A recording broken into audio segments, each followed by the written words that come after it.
Assalamualaikum warahmatullahi wabarakatuh.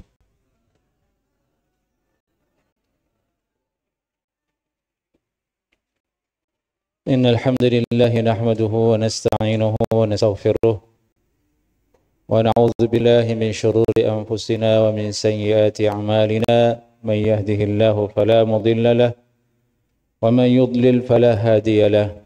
Asyhadu an la ilaha illallah wahdahu la syarika lahu wa asyhadu anna Muhammadan 'abduhu wa rasuluh la nabiyya wa la rasula ba'dah, amma ba'd. أعوذ بالله من الشيطان الرجيم ولقد أنزلنا إليكم آيات مبينات ومثلا من الذين خلوا من قبلكم وموعظة للمتقين. Ini lanjutan kajian tafsir kita dalam surat An-Nur, yaitu ayat ke-34. Sebelumnya kita telah mengkaji firman Allah Subhanahu wa taala,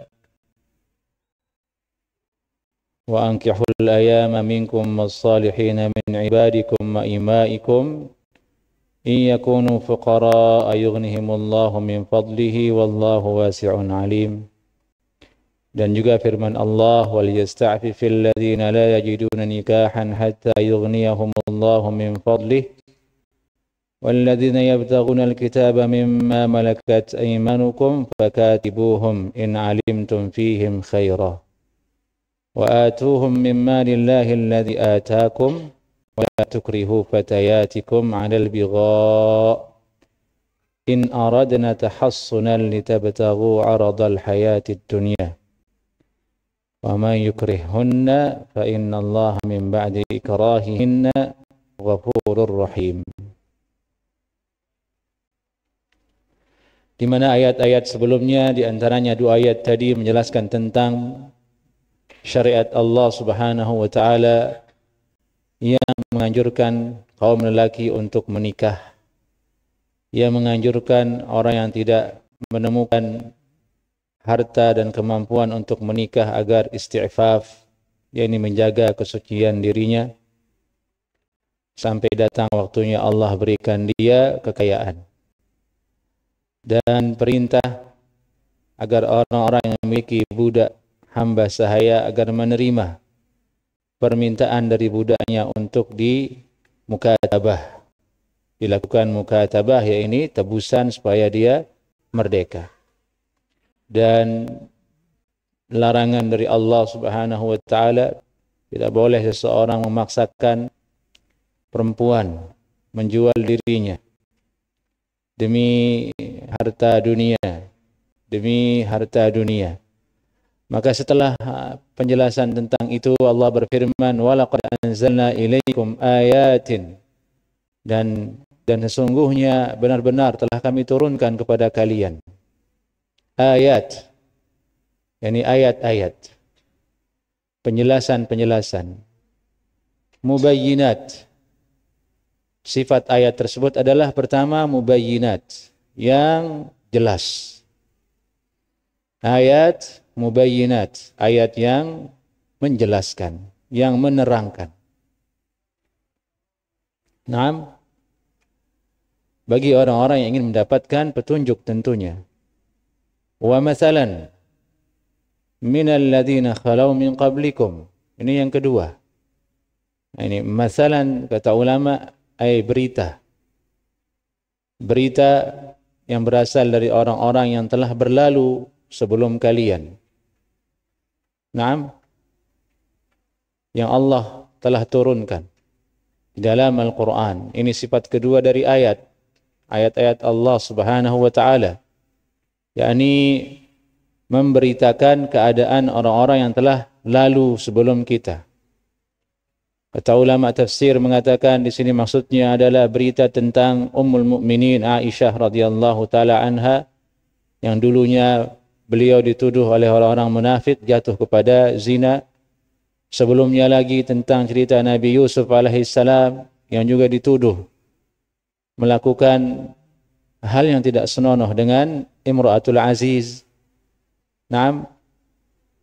Dan para nabi-nabi sebelum yang dituduh oleh Allah, yang dituduh oleh orang-orang kafir, oleh orang yang durhaka kepada Allah Subhanahu wa taala.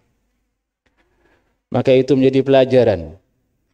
Yani agar kita bersabar ketika mendapatkan ujian. Taib jamaah, fokus ke sini, jangan lihat pantulis. Pantulis itu cuma papan. Pantulis lewat kok, pantulis. Dengarkan firman Allah Subhanahu wa taala. Wa mathalan minal ladzina khalau min qablikum. Ini sifat kedua dari ayat tersebut. Naam.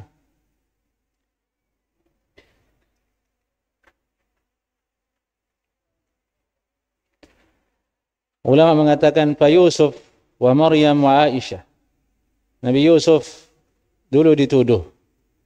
Maryam juga dituduh, binti Imran.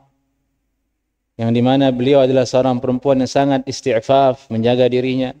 Ummul Mukminin juga dituduh. Ini maksud dari mathalan minal ladzina khalau min qablikum.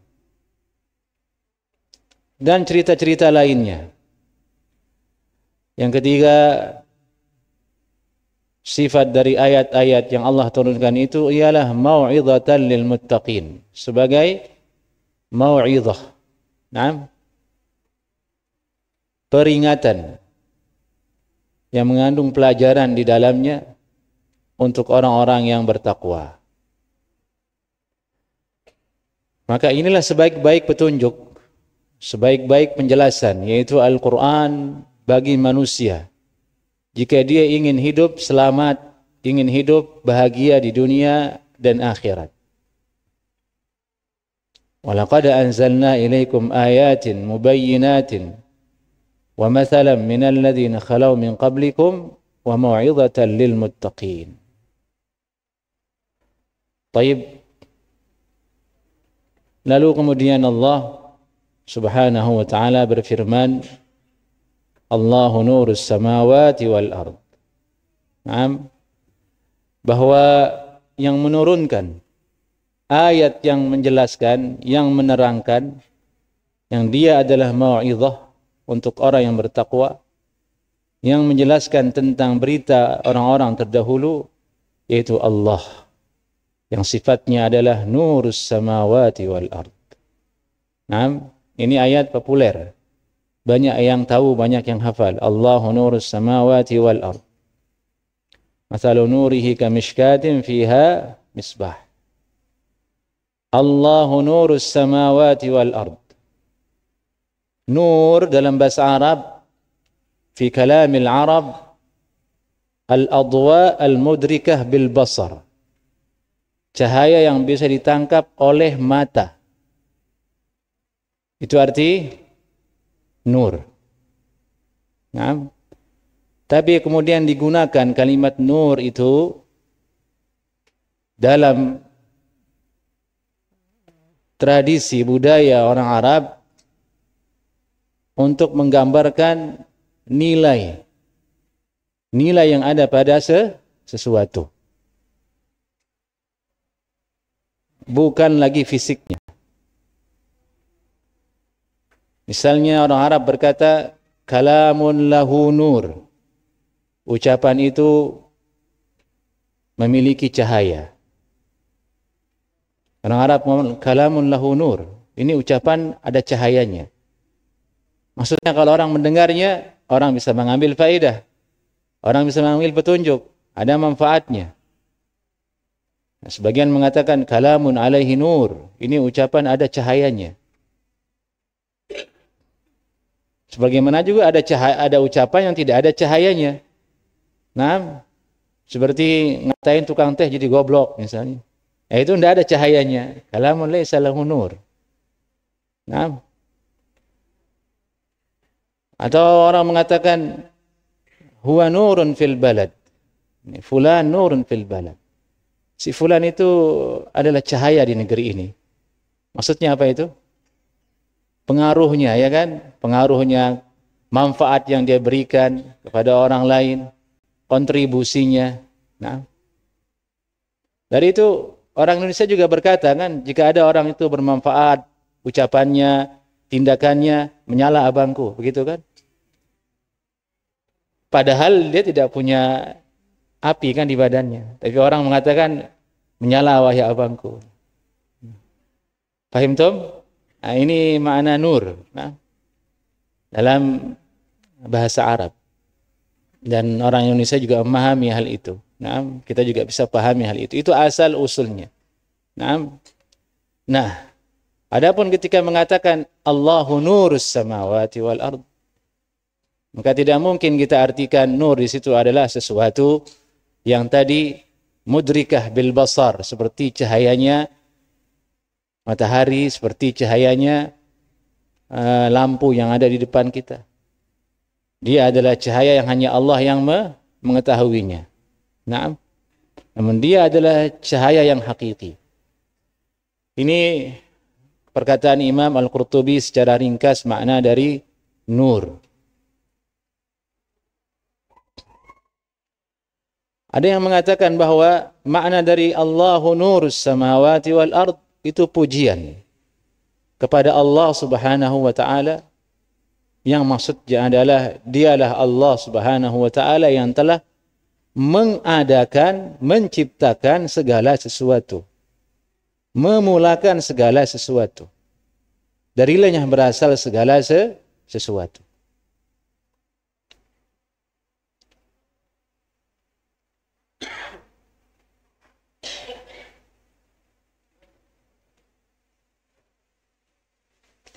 Kemudian ada yang mengatakan riwayat dari Ibnu Arafah dan berkata Imam Mujahid, nurus samawat, Allahu nurus samawati wal ard, maksudnya dialah Allah yang munawwir, yang mencahayakan langit dan bumi, menjadikannya bercahaya.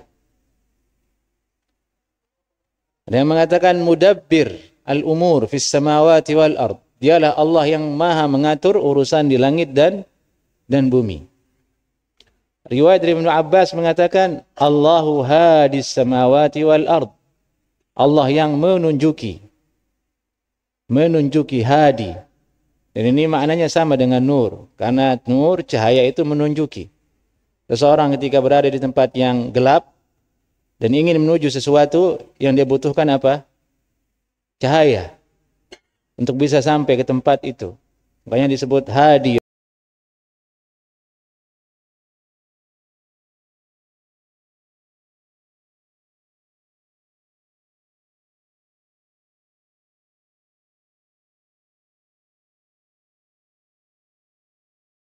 Allah yang tahu, adapun refleksinya kepada manusia, kepada makhluk ialah yang tadi Allah menciptakan, Allah yang mengatur, Allah yang menggerakkan, Allah yang mencahayakan. Semua yang ada ini semuanya adalah dari cahayanya Allah Subhanahu wa ta'ala. Taib. Kalimat nur ini terdapat dalam hadis yang sahih juga, Sahih Bukhari dan Muslim, dari Abdullah bin Abbas radhiyallahu taala anhuma, beliau berkata, kana Rasulullah sallallahu alaihi wasallam idza qama min al-lail yaqul, Rasulullah sallallahu alaihi wasallam apabila bangun salat tengah malam, beliau itu berdoa, Allahumma lakal hamdu anta qayyimus samawati wal ardi wa man fihin, wa lakal hamdu anta nurus samawati wal ardi wa man fihin.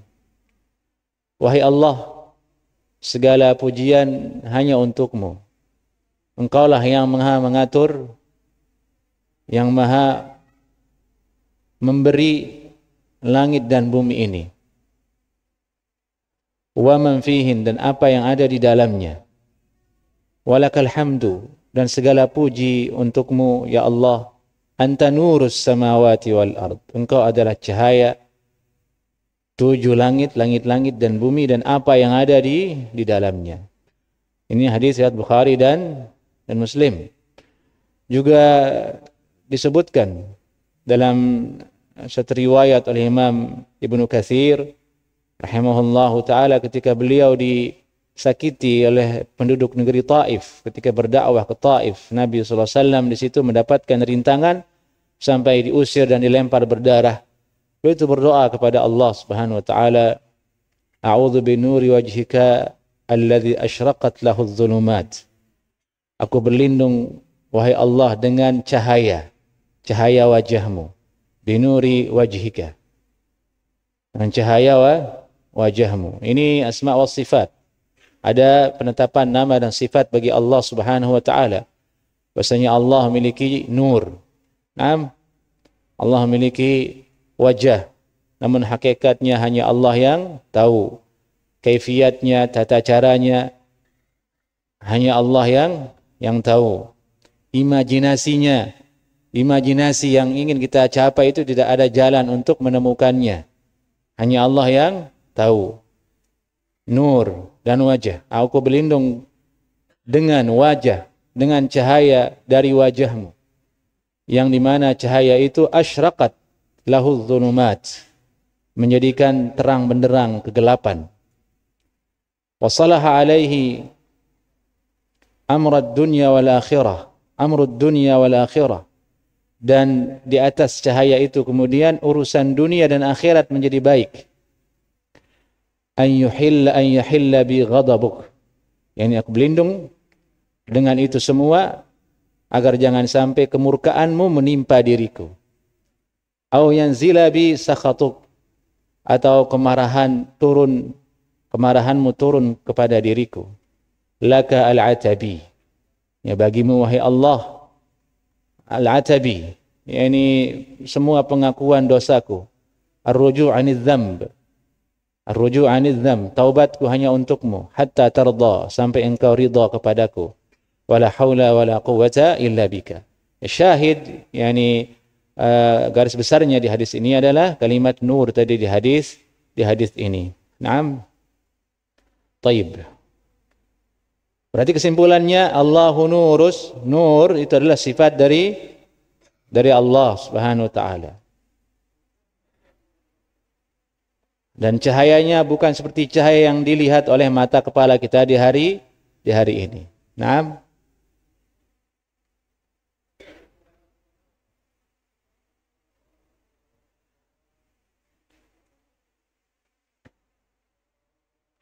Jangan ada yang berpikir nur di situ maksudnya matahari. Syirik, kufur kalau itu. Dia mengartikan Allahu nurus samawat. Allah adalah cahayanya langit dan bumi, matahari dong katanya. Itu memang kufur. Syirik. Matahari itu bagian yang ada, makhluk yang ada di dalam langit. Nah, ketika Allah menyebutkan samawat, masuk ke dalamnya adalah matahari dan bintang-bintang. Nah, matahari itu bersinar karena nurnya Allah Subhanahu wa taala. Bintang itu ada berkedip itu karena nurnya Allah Subhanahu wa taala. Dialah yang mencahayakannya.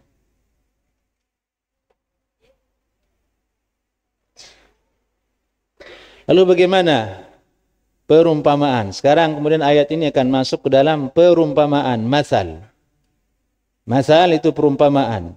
Di mana di dalam Al-Quran salah satu isinya adalah masal. Perumpamaan. Supaya manusia berfikir.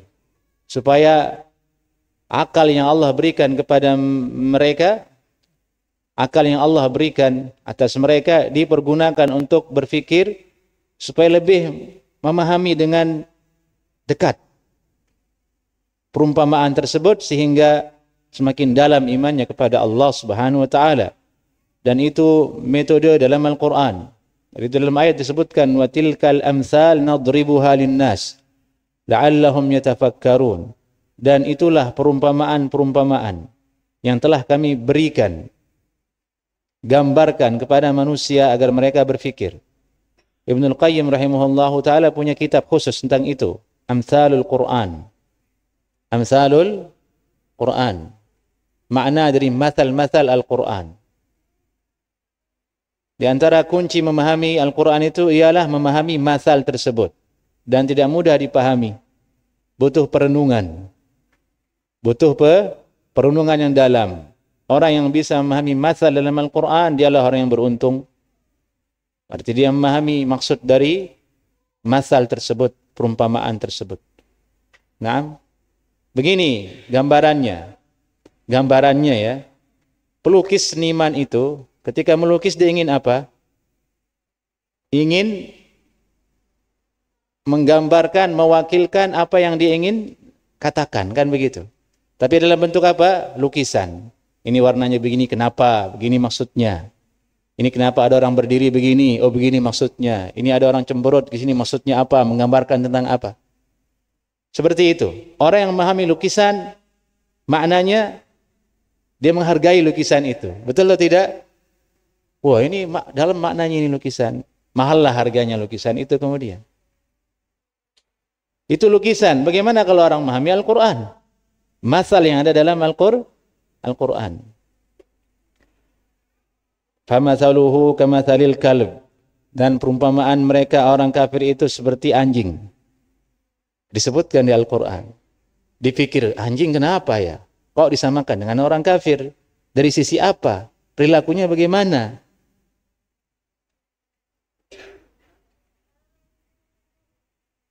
Itu mathal. Ini bahasan yang sangat dalam dan luas. Karena membutuhkan kekuatan ilmu bahasa. Ilmu bahasa Arab. Kalau lemah bahasa Arabnya, tidak bisa mungkin untuk memahami mathal. Terjemah tidak cukup. Antum baca itu terjemah ayat ini sekarang nggak ngerti antum. Kalau antum bilang mengerti, itu tidak jaminan. Itu pengertian sebatas antum saja. Tidak bisa mewakili itu. Kuncinya adalah bahasa. Bahasa Arab. Dari itu disuruh penuntut ilmu mendalami bahasa Arab. Orang yang ingin mendalami tafsir wajib ngerti nahwu, wajib ngerti balaghah. Wajib ngerti saraf. Baru dia boleh bicara dengan dalam ilmu tafsir. Hadis juga begitu. Kalau tidak nanti salah dia baca hadis, salah dia terjemahkan hadis. Harokat yang ada di kitab itu bukan jaminan. Itu percetakan yang buat. Bisa salah dia. Nah, itulah pentingnya bahasa Arab. Jadi itu tidak boleh meremehkan belajar bahasa Arab. Dan ada caranya. Nah cukup bahasa Arab itu hanya seminggu. Daurah seminggu. Ampun selesai. Nggak dapat dia. Apalagi kita orang Indonesia. Orang yang se-Arab-Arabnya aja itu kuliah kok bahasa Arab. Ada jurusannya. Kuliatul Lughatul Arabiyyah itu ada jurusannya jemaah. Padahal orang Arab yang kuliah di situ jurusannya bahasa Arab. Maka waspada kalau begitu bicara tentang agama ya. Hendaklah kita tahu diri kita. Tidak pernah belajar bahasa Arab. Tidak tahu i'rab ja'a Zaidun, qama Zaidun, daraba Amran, tidak tahu dia. Tapi Masya Allah. Kalau urusan fatwa, urusan hukum, nomor wahid. Padahal modal hanya taklid. Dari pendapat Ustaz Fulan, Syekh Fulan. Kalau disuruh jabarkan maksud dari fatwa itu, ma yadri, tidak tahu dia. Itulah kata ulama, huwa ma yadri ma yaqul. Dia tidak tahu apa yang dia katakan.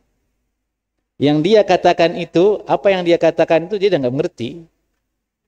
Kalau akan dikupas lebih dalam. Itulah mulianya ilmu anak-anak. Itulah ilmu. Jadi harus wajib serius belajar. Al-ilmu minal mahdi ilal lahad. Ilmu itu dari sejak lahir sampai liang lahat mati. Dituntut. Baik. Ini tentang masal tadi sedikit. Kita kembali sekarang, kita coba di sini ya, mengurai masal yang ada di sini sekarang di dalam ayat ini. Masalu nurihi, perumpamaan cahayanya Allah itu, nurihi, hak itu kembali kepada Allah, dhamir. Kamishkatin, kaf harfu jarrin. Naam, ay kamithli, ay mithlu mishkatin, seperti mishkat. Apa itu mishkat? Mishkat itu adalah dulu di zaman dulu ya, jendela yang ada di tembok namun tidak tembus. Fungsinya untuk meletakkan lampu lentera. Itu namanya mishkat. Wadah untuk meletakkan lampu supaya cahayanya tidak pecah, tidak kemana-mana. Karena cahaya itu kalau tidak memiliki wadah yang membatasi dia menjadi pudar, tidak terlalu berkilau. Nah, namun ketika dibatasi oleh sesuatu, cahaya itu menjadi sangat berkilau. Jadi mishkat artinya apa? Apa bahasa Indonesianya? Jendela yang ada di tembok zaman dulu namun tidak tembus. Begini gambarnya ya, saya gambarkan di sini. Ini fungsi papan tulis ini.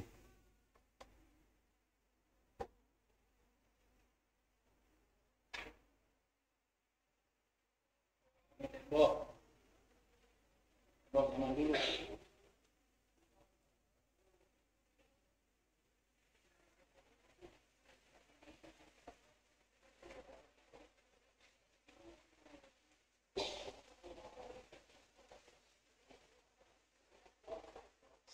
Ini namanya mishkat. Ini tembok di belakang, tidak tembus. Nah, hanya dilubangi sedikit saja, seukuran untuk meletakkan lampu. Kalau jendela, itu jendela tembus, terbuka. Nah, ini dia tembus. Itu bukan mishkat namanya, itu nafidah. Dia tembus. Kalau ini di belakangnya buntu. Nah, manfaat yang diinginkan adalah untuk mewadahi cahaya tadi. Itu namanya mishkat. Nah, itu contohnya ini. Itu jendela kan? Di belakangnya tidak tembus. Itu arti mishkat. Apa bahasa Indonesianya? Enggak, yang simpel apa? Hah? Lampu. Tempat lampu banyak, tempat lampu. Belum ada. Enggak ada berarti ya.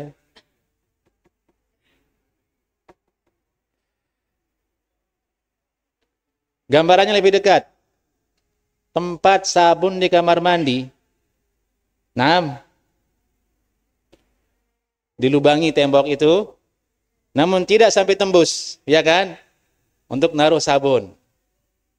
Itu mishkat namanya. Tapi kalau ini adalah untuk menaruh lampu, menaruh lentera. Paham Tom? Paham jemaah? Besok ditanya tahun depan, besok minggu depan ditanya, lupa lagi. Mishkat. Tuh gambarannya tadi. Ingat kamar mandi itu ada tempat sabun, dilobangi sama tukang tuh. Kalau nggak salah bahasa tukang sekarang tuh coak apa tuh? Ya. Yang ahli bangunan itu nama dunia tukang nyebutnya itu coak. Coakan ya? Ya, ini coakan dibuat tapi untuk menaruh lampu, itu mishkat bahasa Arabnya. Nah, di dalam mishkat itu ada misbah. Al-misbah. Kamishkatin fiha misbah. Ha itu fiha, di dalamnya mishkat itu misbahun. Ada lampu, ada api, misbah, ada cahaya api.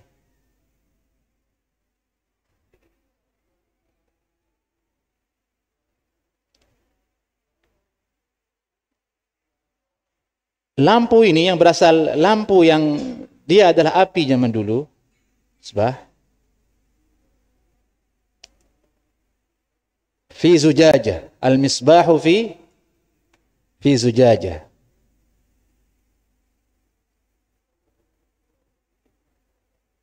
Lentera berarti maksudnya api yang ada zujajahnya, cerobongnya. Ini menunjukkan bahwasanya ketika turun Al-Qur'anul Karim di zaman Nabi sallallahu alaihi wasallam, kaca itu sudah ada. Nah, kaca itu sudah ada. Siapa yang buat? Cina. Allahu a'lam.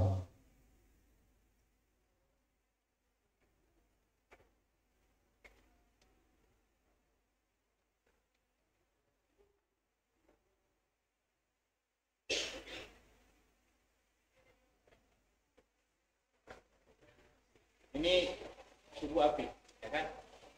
Misbah.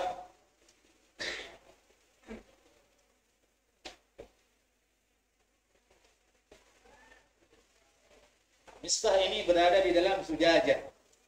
Taruhlah gambarannya zujajah itu, entahlah modelnya gimana dulu, Allahu a'lam. Disebutkan dalam Al-Quran bagaimana desainnya. Desain yang pernah kita lihat di Indonesia itu seperti apa? Cerobong, begini kan banyaknya. Ya kan? Ini orang-orang sepuh yang sudah jenggotan tahu ini. Tahu lampu zaman dulu kan? Ya, kira-kira begitu. Intinya misbah ini ada di dalam cerobong sujaj. Ini sujaj. Nah, sujajah ini, cerobong ini yang berasal dari kaca tadi itu. Ka'annaha kawkabun durri. Disebutkan oleh Allah Subhanahu wa taala sifatnya itu seperti bintang yang cahayanya seperti dur. Dur itu mutiara. Nah, dur artinya apa? Dur itu artinya mutiara.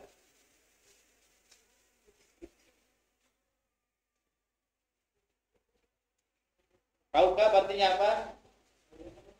Jamaah bintang. Kaukabun durri.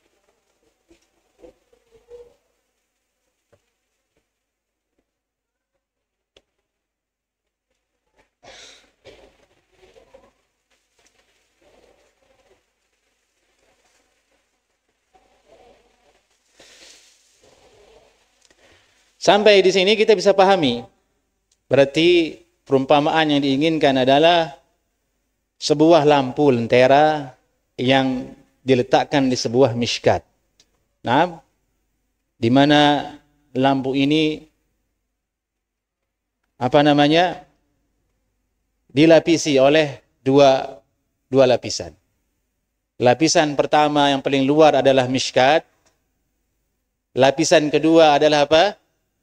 Zujajah, ya kan? Ini menjadikan cahaya itu semakin berkilau, semakin kuat. Cahaya kalau tidak dibendung, tidak ada wadah yang melapisi dia, menjadi hambar, menjadi tipis, menjadi tidak ada manfaatnya. Coba misalnya kita di siang hari nyalakan lampu, tapi kita buka jendela. Ada manfaatnya enggak lampu itu? Tidak ada manfaatnya. Menguap. Tapi ketika jendela ditutup, nampaklah dia. Nah, ingin menunjukkan bahwasanya ini cahaya sangat terang. Dan nurnya Allah lebih terang dari itu. Nah, taib. Ini kan kolosal, nyaman dulu. Maksudnya itu desain yang disebutkan di Al-Quran ini adalah alat-alat yang ada di zaman dulu. Seperti coak tadi itu, mishkat. Kemudian ada cerobong, ada misbahnya. Tapi itu tidak menunjukkan bahwasanya hal ini tidak berlaku di hari ini. Sebagai perumpamaan. Karena sebenarnya pola ini, inilah yang digunakan oleh orang di hari ini. Untuk bisa menernak cahaya, menetapkan cahaya. Lihat bolam itu, nih. Ada wadahnya tidak? Ada wadahnya. Desainnya saja yang beda, wadahnya ada. Kalau dulu dia mishkat, sekarang kepiting namanya ya. Buatin kepiting kan. Dibuatin selubung kayak begitu. Dibuatin kayak begini. Wadah tempat. Materialnya yang berbeda. Kalau dulu dia tembok, sekarang ya plastik seperti itu. Sehingga cahaya menjadi lebih terang. Lihat saja motor. Polanya sama seperti Al-Quran itu.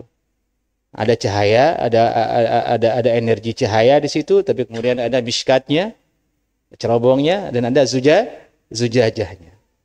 Subhanallah.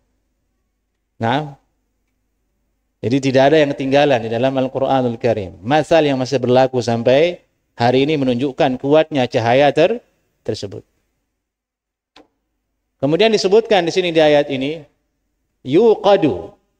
Cahaya itu butuh sumber. Nah, sekarang sumber cahaya itu apa jemaah? Listrik. Listrik dari apa?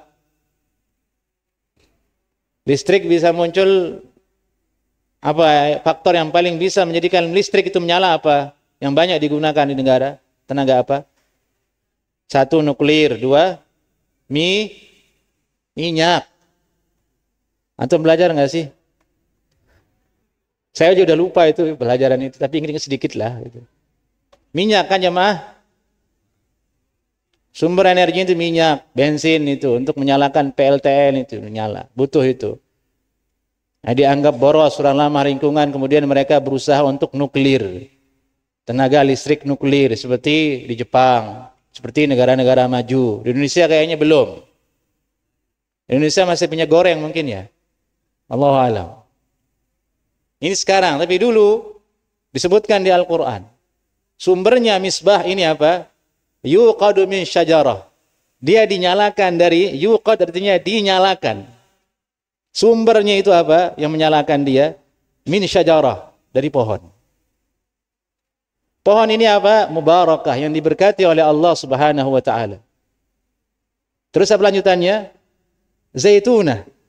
Nah, pohon yang diberkati, zaitunah artinya pohon zaitun. Nisbat kepada zaitun. Menunjukkan keutamaan, kegunaan dari minyak zaitun yang sangat banyak. Yang dari dulu sampai hari ini masih diberdayakan oleh manusia. Jadi minyak zaitun bukan hanya dikonsumsi dulu, tapi juga menjadi minyak lentera.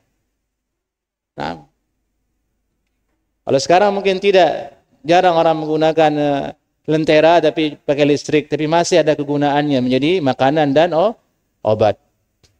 Dari itu disebutkan dalam Al-Quran, dalam surat Al-Mu'minun ayat 20, wa syajaratan takhruju min turi Saina tambutu bid-duhni wa sibghil lil akilin. Dan suatu pohon yang dia tumbuh di Gunung Tur. Gunung Tur Sina. Kalau terjemahannya Turi Sina itu adalah Gunung Tur yang ada di daerah Saina. Turi Saina. Saina ini ada di Mesir. Ini Al-Quran mengajarkan kita geografi. Nah, tujuannya adalah untuk tadabbur, memikirkan kekuasaan Allah Subhanahu wa taala. Berbeda dengan pelajaran geografi orang modern, tujuannya bukan untuk memikirkan kekuasaan Allah, tapi untuk menjajah. Dibuat peta geografi, digambar, oh ini yang mau saya kuasai. Ini kolonial Belanda, ini kolonial Inggris, ini kolonialnya Rusia. Sampai sekarang masih ada itu. Timur Tengah, jazirahnya Nabi Muhammad SAW itu dulu hanya satu, miliknya umat Islam. Kemudian datanglah Inggris, datanglah Perancis, bekerja sama dengan Rusia kalau tidak salah, dibagi menjadi jajahan masing-masing. Yang terkenal itu ialah Saudi itu Inggris, Mesir itu Inggris, Mesir itu Perancis, Palestina itu ada kaki tangan Rusia dan sebagainya. Nah, silakan Anda baca. Dari mana asal usul itu bendera kok bisa ada seperti itu? Tujuan geografi dipelajari untuk itu kalau menjajah, menguasai. Bagaimana supaya jalan dagang, transportasi, minyak dan sebagainya lancar. Ujungnya apa? Duit. Cuan. Al-Quran menceritakan kepada kita geografi. Min Turi Saina, ada gunung namanya Tur di Saina di Mesir. Ada pohon di situ namanya pohon zaitun. Manfaatnya ada untuk manusia. Yani tambutu bidduhun, minyaknya bisa untuk berobat. Diperas minyaknya untuk dimakan, untuk berobat. Wasibghil lil akilin, dan bisa menjadi lauk untuk orang-orang yang makan. Dan ini masih digunakan sampai sekarang. Orang di Mesir, orang Timur Tengah, kalau makan itu kudu ada minyak zaitun. Sarapan pagi-pagi minyak zaitun. Layaknya kita sarapan pagi-pagi nasi uduk. Kalau dia ada zaitunnya. Dan ini untuk umat Islam sesungguhnya, karena disebutkan dalam Al-Quran. Kalau ada menu zaitun, itu bagus. Nah, sebagai lil akilin. Kekuasaan Allah Subhanahu wa Ta'ala menciptakan pohon tersebut. Baik. Jadi inilah dia asal-usul sumber dari misbah tadi itu. Dari pohon yang diberkati oleh Allah Subhanahu wa Ta'ala. Pohon itu bernama zaitun. Disebutkan dalam Al-Quran dalam ayat yang lain, wattini waz zaitun. Wa turi sinin. Yang tadi itu turi sina, turi sinin. Allah bersumpah dengannya. Maka jika Anda ingin belajar geografi, pelajari Al-Quran. Mana dia tempat-tempat itu? Ada banyak tempat disebutkan di Al-Quran. Turi Sina,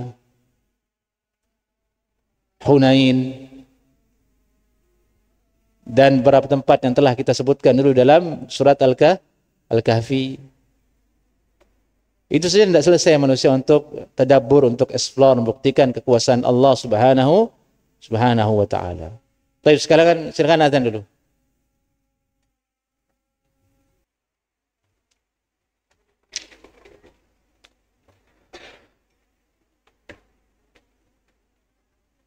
Kemudian Allah Ta'ala berfirman, dan ini sifat yang berikutnya dari zaitun tersebut.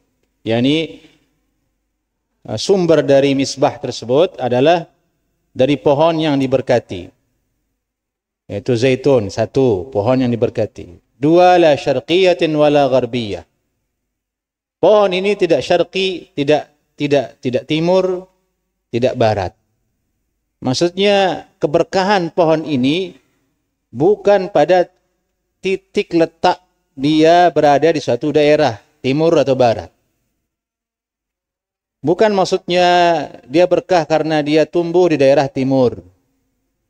Dia berkah karena tumbuh di daerah barat. Tidak. Itu makna la syarqiyatin wala gharbiyah. Tidak timur, tidak barat. Yani keberkahannya itu tidak bergantung, tidak bersandar pada posisi dia tumbuh di daerah timur atau barat. Lalu bagaimana? Kata ulama, dia menjadi berkah karena sepanjang hari tersoroti oleh matahari. Dari sejak pagi sampai matahari tenggelam, tidak pernah terhalang matahari menyinari dia. Pohon zaitun yang paling kualitas nomor satu adalah pohon zaitun yang seperti ini. Yang dari pagi sampai sore itu terkena oleh matahari. Kalau kita belajar ilmu biologi ya, yang pelajari pohon, bagaimana cara mencangkok, bagaimana cara tumbuhan itu tumbuh, dari mana dia mengambil makanan, itu biologi kan? Kita tahu bahwasanya di antara yang bisa menjadikan tumbuhan itu tumbuh apa?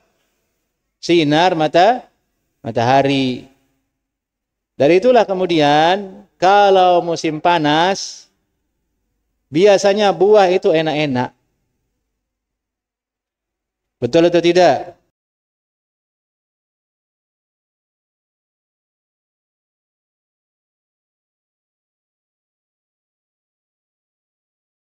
Tidak. Enak tapi kurang. Jadi itu enggak laku kan musim hujan, pepaya kurang laku, mangga kurang laku. Kualitasnya berbeda.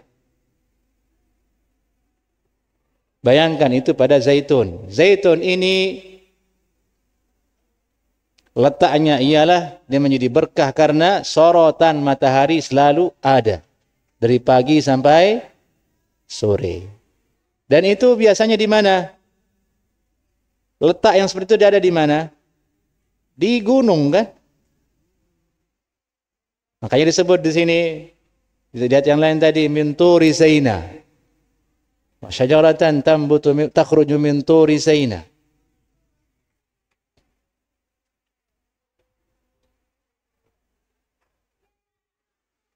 Artinya adalah bahan bakar dari misbah tadi itu dari kualitas bahan bakar yang paling bagus. Ini perumpamaannya. Apa yang akan terjadi apa yang akan muncul dari cahaya apabila bahan bakarnya itu dari kualitas yang terbaik? Sudah pasti jos kan? Ya ibaratnya paling dekat antum, bahan bakar motor antum apa? Beda kan? Ada Pertalite, Pertamax, apa lagi? Persolar. Beda nggak hasilnya? Beda. Katanya pakai ini merebet. Kalau pakai itu lebih lancar. Lebih gesit. Itu masal, perumpamaan. Manusia juga begitu sebenarnya. Kalau yang bahan bakar kita itu adalah yang halal, Anda bercahaya. Kalau rezeki yang kita makan itu sumbernya nomor wahid, kehalalannya, zatnya maupun cara mendapatkannya, Anda akan bercahaya di sisi Allah Subhanahu wa taala. Doa Anda akan diijabah. Nah, kalau makanan yang sebaliknya haram, cara mendapatkannya haram, zatnya pun haram, pun secara medis tidak enak, sudah basi. Apa yang terjadi? Anda gelap. Tidak ada cahaya. Doa Anda tidak diijabah, pelajaran tidak masuk. Yang ada Anda sakit. Sakit. Karena bahan bakar Anda tidak dari yang berkualitas.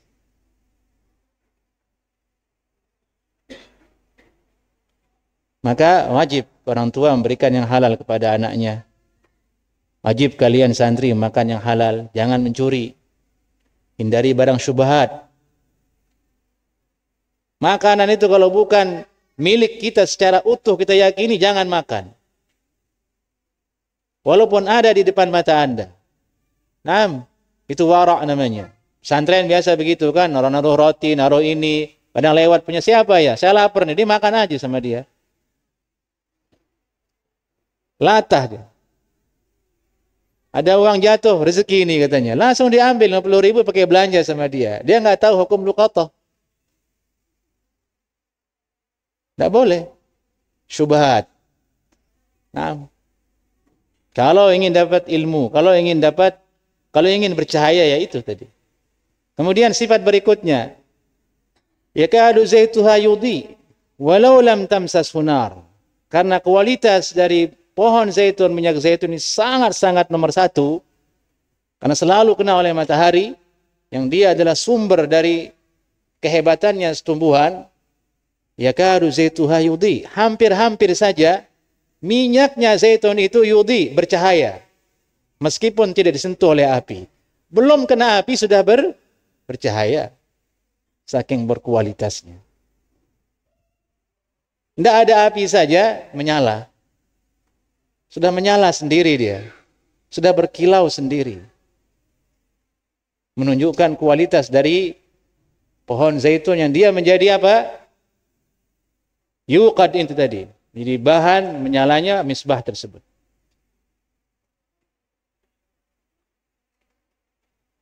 Nah, maka apa yang terjadi? Nurun ala nur. Cahaya di atas cahaya. Maka dia cahaya yang ada di misbah tadi itu sebenarnya cahaya di atas cahaya. Cahaya pertama itu ialah cahaya dari sumbernya, yaitu apa? Minyak zaitun. Yang berkilau dengan sendirinya, dengan cahaya sendiri yang dimunculkan oleh kualitasnya. Kemudian bertemu dengan api, cahaya kedua, muncullah cahaya. Nurun ala nur. Cahaya di atas cahaya.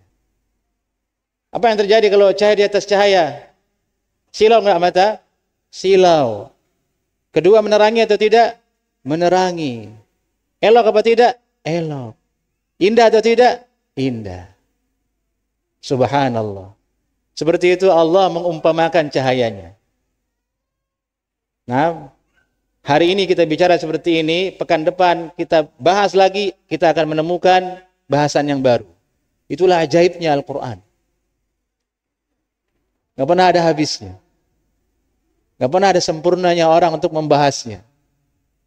Walaupun Anda belajar, tulis tuh misalnya 3 halaman tentang ini, perumpamaan ini, selesai kita ini, pekan depan Anda tulis lagi, ada lagi yang baru. Subhanallah. Kuasa Allah subhanahu wa ta'ala. Itu baru perumpamaannya. Bagaimana dengan yang membuat perumpamaan, yaitu Allah subhanahu wa ta'ala. Taib.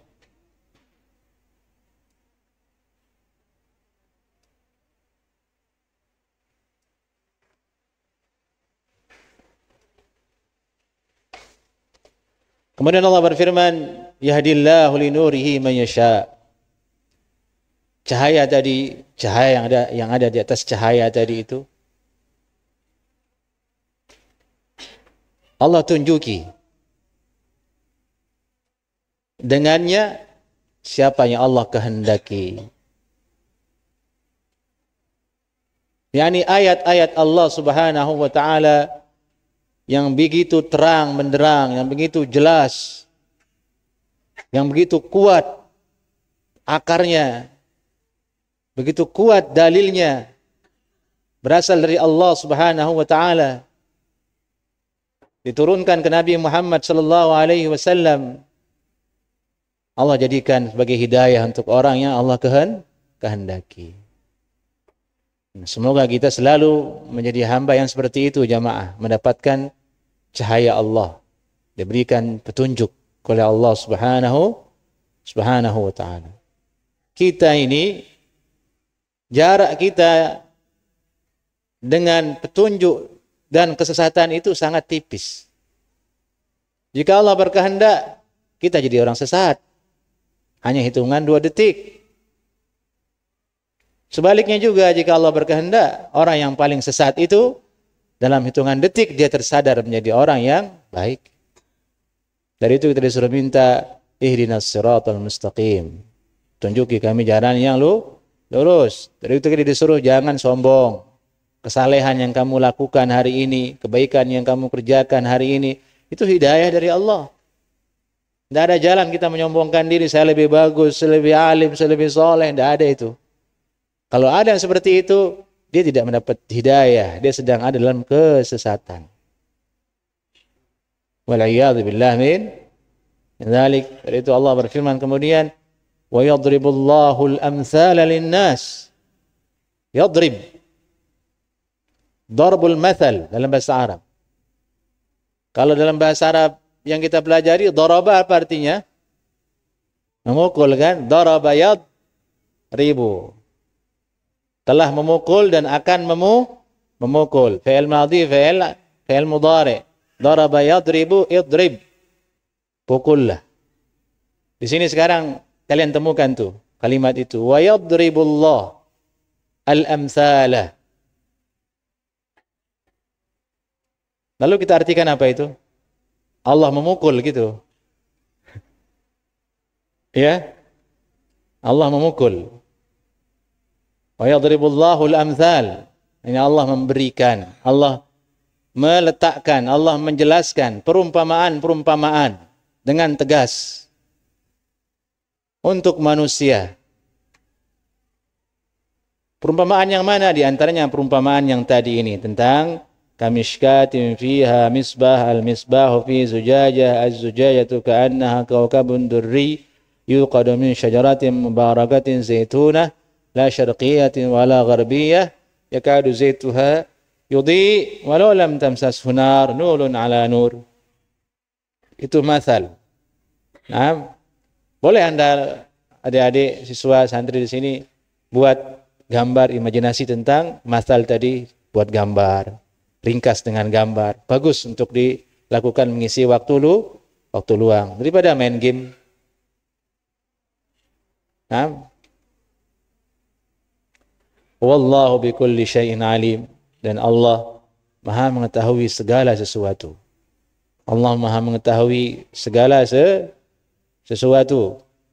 Allah adalah cahaya. Allah Maha mengetahui segala sesuatu. Tidak ada yang gelap kecuali dia adalah terang di sisi Allah Subhanahu wa taala. Tidak ada yang tersembunyi kecuali dia nampak di sisi Allah Subhanahu wa taala.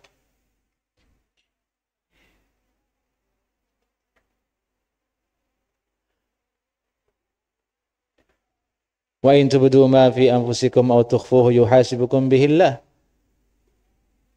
Jika engkau nampakkan, jika engkau sembunyikan, tetap dihitung oleh Allah Subhanahu wa taala. Terang dan sembunyi itu sama di sisi Allah Subhanahu wa taala. Wallahu bikulli syai'in alim. Naam.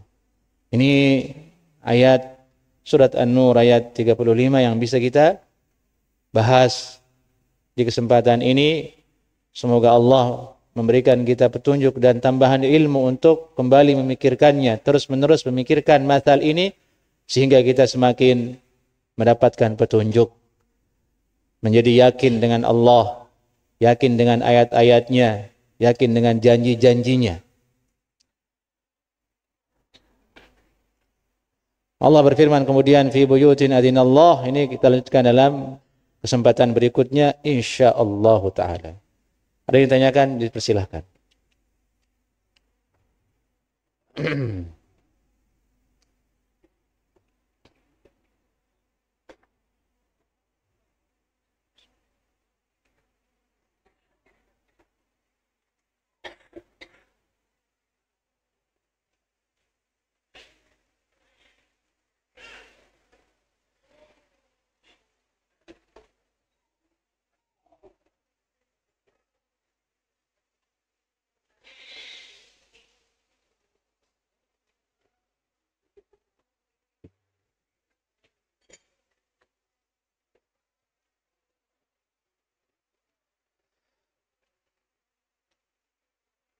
طيب نكتفي بهذا. السلام عليكم ورحمة الله وبركاته.